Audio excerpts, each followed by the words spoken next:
that's actually, yes, that's something.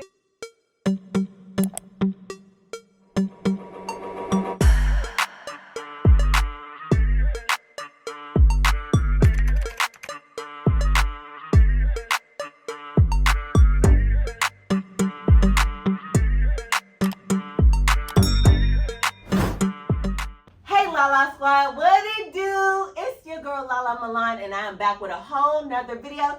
Today is about to be super cute, fun, and informative. Why? Because as y'all can see, I have a doctor here, but not just any kind of doctor.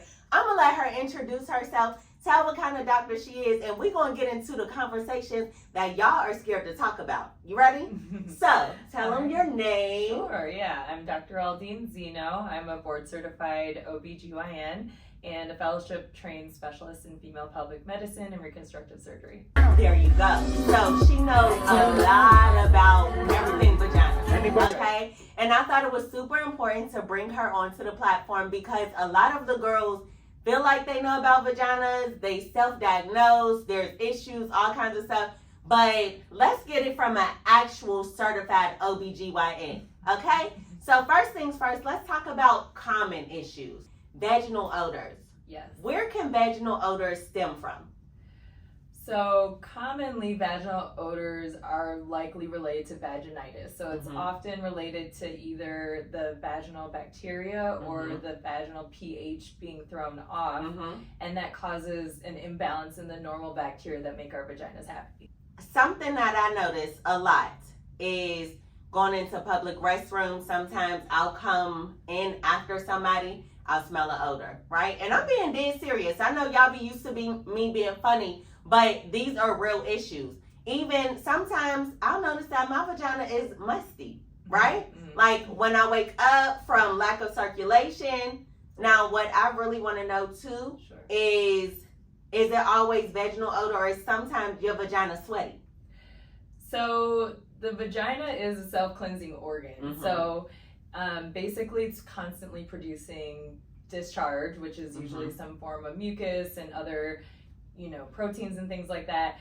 And that can change throughout our menstrual cycles. So that changes with age, especially like, younger women versus like postmenopausal women. So there's a lot of things that go into that. Sperm can affect that, and it can affect vaginal pH. So, your sexual partner. And so, yes, the odors can change throughout our cycles, throughout our lifetimes. The things we want to make sure that it's not due to something harmful, like a sexually transmitted infection. Two things that you touched on. One, the vagina has discharge at all times. What does normal discharge look like? So normal is a range. So I would say it can be anywhere from clear to like yellow tan. Things that would be concerning are a sudden change, especially green, spotting or blood colored brown discharge in between normal menstrual cycles. And then any change in discharge plus like pain or odor or anything with like discharge plus. I know that a lot of times that's a conversation on the Vaginamen's page where women are like, okay, well, I didn't know my discharge was supposed to look like this. I didn't know it was supposed to smell like this. What is the normal texture for discharge? So the texture also changes throughout our cycle. Okay. So there's this stand-up that Amy Schumer does where she talks about how sometimes she looks down, it looks like somebody blew their nose into her underwear. And so literally some people notice like around the time that they ovulate, for example, that their vaginal discharge will be more thick and mucus-like. Yeah. And that's actually, something that for people that are tracking their cycles in like fertility treatments, that's something that they may actually pay attention to. So I would say normal discharge is typically somewhere between like thin, not completely watery, but maybe thin mucus like to looks like somebody blew their nose. But things to be concerned about would be like a continuous watery discharge. That's not normal. Again, anything blood tinged in between menstrual cycles, and then anything clumpy or too like Kinda really thick. cheese-ish. Yeah, cottage cheese. No, definitely Okay. no cottage cheese. Okay, cool. Yes. Something that often occurs with people who have vaginal issues, BV and yeast.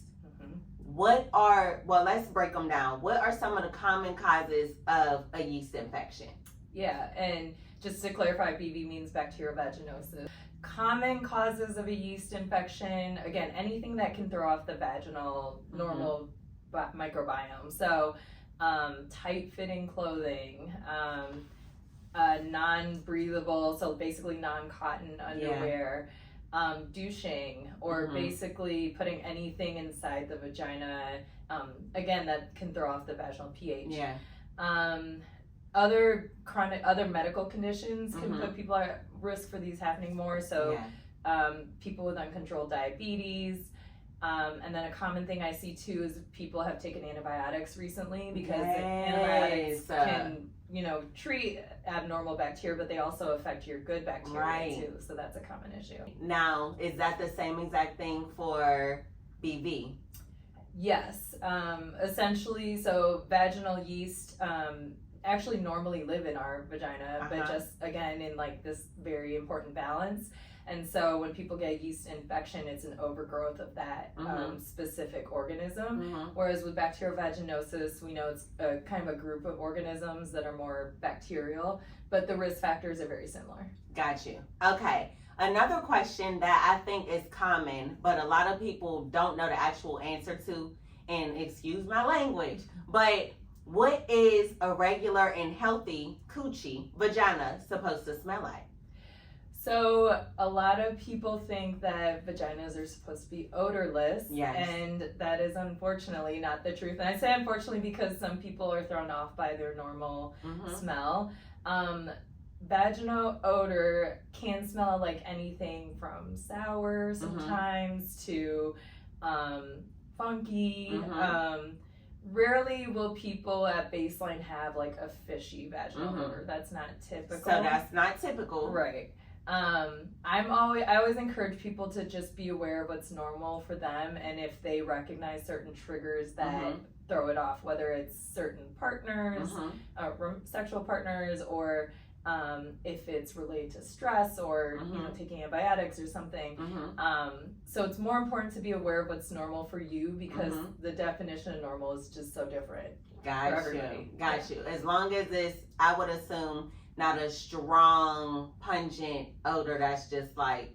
Yeah, things to look out for are, again, like some sort of sudden change. Okay. I would say fishy is not typical. But again, it changes throughout our cycles, just as our discharge is changing throughout the cycle. It's so interesting because vagina smell like vagina to me. You know what I mean? Yeah. Like, I'm not going to lie. Every now and again, I'll be like, oh, okay. You know what I mean? Just to make sure, like, I'm good. Because you always hear so many different things and all that kind of stuff. And also, you just want to be aware. Right. You know? I love that you are aware of that for yourself. Yes. I think that's important for every woman to do. So. Absolutely. Yeah. Okay, now let's get into this because a big thing that I hear often from women, because I have vagitamins, which is a boric acid suppository, is that, you're not supposed to be putting anything in there. Granted, you did mention that our vaginas are self-cleaning. What are your thoughts about vagitamins, boric acid suppositories? Yeah, so boric acid suppositories actually have been studied in people who have either recurrent bacterial vaginosis or vaginal yeast, or for people that have resistant vaginal yeast. So the common type is called Candida albicans. It responds like our typical antibiotics.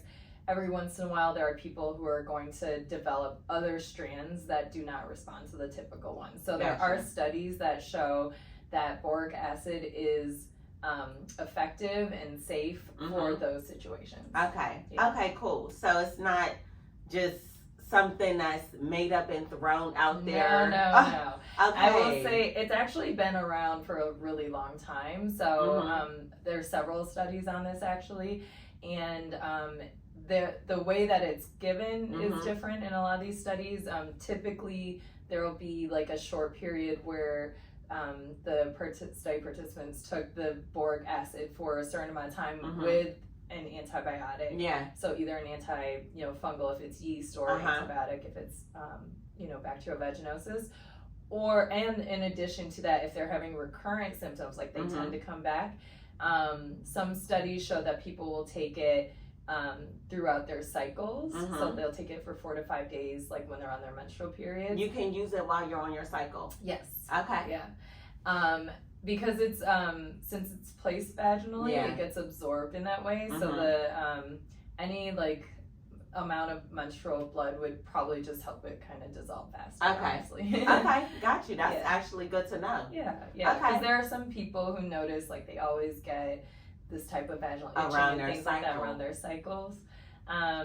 I would say there's probably not as much evidence for people using it after like intercourse, but I do have some people who they swear they always get that itching and discomfort with this certain partner. Yeah. And so I think it's a reasonable thing to do. I don't think it's it doesn't have like a lot of side effects like a lot of antibiotics do. It doesn't have a lot of risks.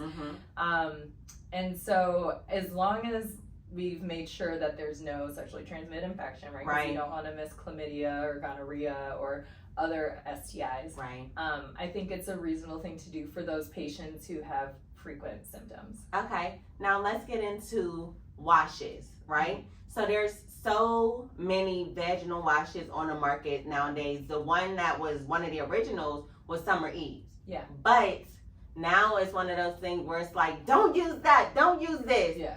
Are there any vaginal washes that, or at least any characteristics of a vaginal wash that it should have that's good for you, or something that's bad for you that you should stay away from? I think most gynecologists would agree to avoid douching, which is any sort of vaginal wash internally. Okay. Even like wipes can be like something just to be careful about, because a lot of them are scented or have other fillers and things that are alcohol based, and they can actually over time irritate that area. So stay away from scented. Yeah, exactly. Okay. But as far as washes, the only time I do something like that in clinic, I do it for certain patients, and I literally just use like a sterile normal saline solution. Okay. So as far as things over the counter, I wouldn't recommend it. Okay. Yeah. That's good to know. Yes. That's good to know. Okay, tell me, and we'll close out here because I know y'all probably will have a lot of questions, and this is a lot to digest, and I want to make sure y'all can take it all in because this is good. Okay. Tell me 2 big misconceptions about the vagina that women come to you with and you always find yourself correcting them. I would say one of the big ones is about douching or about washing. So a lot of people are under the perception that they're supposed to wash after intercourse, or somehow that's going to help prevent sexually transmitted infections.